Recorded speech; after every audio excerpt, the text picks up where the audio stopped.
Did Cain marry his sister? The answer shows we've been reading Genesis wrong. Most Christians assume Adam and Eve were the only humans God created, which means Cain had to marry his sister. This creates an impossible moral problem.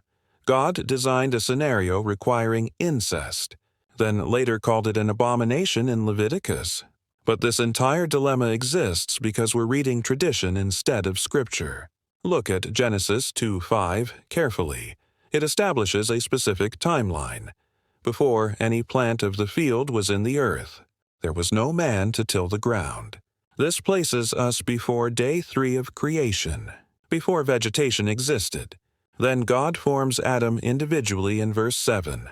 One man, created before plants. After this, day 3 happens and plants are created. Then God creates animals and brings them to Adam. Finally, God creates Eve from Adam's rib. Now both male and female exist as the pattern.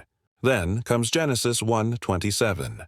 So God created man in his own image. In the image of God he created him. Male and female he created them. Then God blessed them, and God said to them, "Be fruitful and multiply."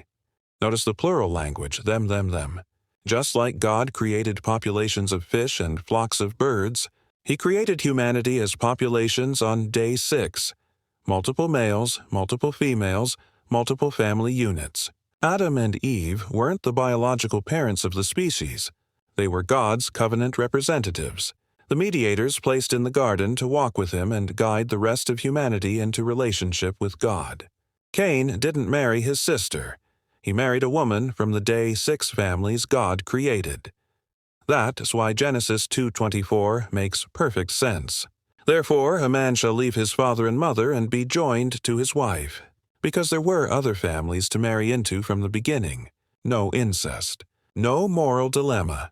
Just careful, literal reading of what Genesis actually says versus what tradition taught us it says.